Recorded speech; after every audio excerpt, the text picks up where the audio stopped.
Hello, ഇന്ന് നമ്മൾ പോകുന്നത് ദുബായിലുള്ള ജബലലിയിലുള്ള ഹിന്ദു ടെമ്പിളിലേക്കാണ്. വർഷം ഓപ്പൺ ആയിട്ടുണ്ടെന്നുണ്ടെങ്കിൽ നമുക്ക് ഇതുവരെ അങ്ങോട്ട് പോകാൻ സാധിച്ചില്ല.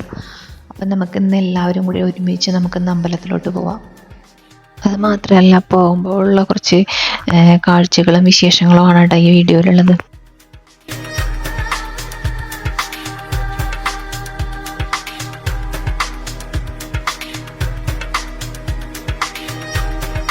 നമുക്ക് അമ്പലത്തിലോട്ട് പോകാൻ വേണ്ടിയിട്ട് കുറച്ച് ദൂരമുണ്ട്. അപ്പം നമ്മൾ മെട്രോ ഇപ്പോൾ ഇറങ്ങി, അത് കഴിഞ്ഞിട്ട് ഇപ്പോൾ ബസ് കയറാൻ വേണ്ടിയിട്ട് പോയിക്കൊണ്ടിരിക്കുകയാണ്.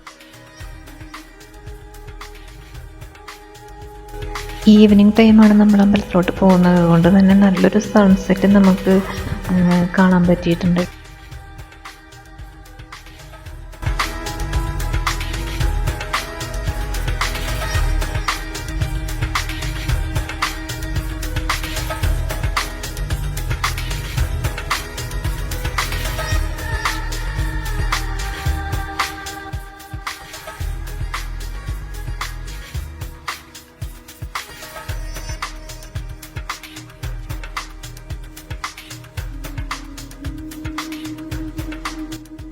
ഈ അമ്പലത്തിൻ്റെ ലൊക്കേഷൻ വരുന്നത് ജബലലിയിലെ വർഷിപ്പ് വില്ലേജ് എന്ന സ്ഥലത്താണ്. അങ്ങനെ അമ്പലത്തിൻ്റെ അവിടേക്ക് നടന്നുകൊണ്ടിരിക്കുകയാണ് കേട്ടോ. അമ്പലത്തിൻ്റെ അടുത്ത് തന്നെ വേറെ മോസ്കുകളും അങ്ങനെ ഒരുപാട് ആരാധനാലയങ്ങളുണ്ട് കേട്ടോ. പിന്നെ അന്നൊരു സൺഡേ ആയതുകൊണ്ട് നല്ല തിരക്കുള്ളൊരു ദിവസമായിരുന്നു. അങ്ങനെ നമ്മൾ അമ്പലത്തിൻ്റെ ഫ്രണ്ടിലോട്ടെത്തി. അവിടെ നമുക്ക് ഷൂവും ചെരുപ്പൊക്കെ വെക്കാനുള്ള ക്യാബിൻസും ഷൂറൊക്കെ ഉണ്ട്. അത് കഴിഞ്ഞ് നമ്മൾ അമ്പലത്തിലേക്കൊരു സെക്യൂരിറ്റി ചെക്കിൻ കഴിഞ്ഞിട്ടാണ് അമ്പലത്തിൻ്റെ ഉള്ളിലോട്ട് കിടക്കുന്നത്. 2 ഫ്ലോറായിട്ടാണ് അമ്പലം പണി കഴിപ്പിച്ചിട്ടുള്ളത്. അമ്പലത്തിൻ്റെ ഉള്ളിലേക്ക് നമുക്ക് ഫോട്ടോസും വീഡിയോസും എടുക്കാനുള്ള ഒരു പെർമിഷനൊന്നും ഇല്ല. അമ്പലത്തിൻ്റെ ഉള്ളിൽ ഒരു 16 ദൈവങ്ങളുടെ പ്രതിഷ്ഠയോളം ഉണ്ട്. നമുക്ക് നമ്മുടെ കേരളത്തിൻ്റെ ഒരു അമ്പലം പോലെയല്ല, നമ്മുടെ ഇസ്കോൺ ടെമ്പിള് അങ്ങനെയൊക്കെയുള്ള ഒരു നോർത്ത് ഇന്ത്യൻ സ്റ്റൈലിലുള്ളൊരു അമ്പലമാണിത്.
ഇവിടെ ഹിന്ദുക്കൾക്ക് മാത്രമല്ല കേട്ടോ, എല്ലാ മതവിഭാഗക്കാർക്കും അമ്പലത്തിൽ പ്രവേശിക്കാനുള്ളൊരു പെർമിഷനുണ്ട്.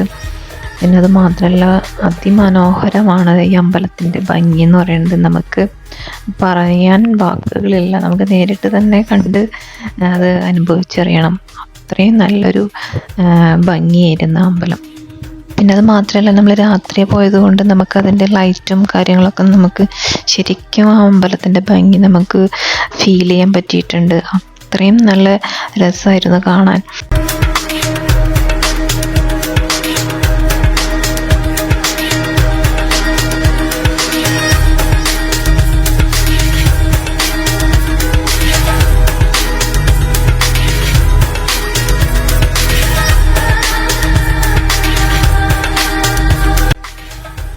നമ്മളന്ന് പോയപ്പോൾ നമുക്ക് കിട്ടിയ പ്രസാദം ആപ്പിളായിരുന്നു. അപ്പം ഇതാണ് നമ്മുടെ അമ്പലത്തിൻ്റെ പുറമേ നിന്നുള്ളൊരു വ്യൂ കേട്ടോ. അപ്പം ഇത്രയേ ഉള്ളൂ കേട്ടോ നമ്മുടെ അമ്പലത്തിൽ പോയ വിശേഷങ്ങൾ.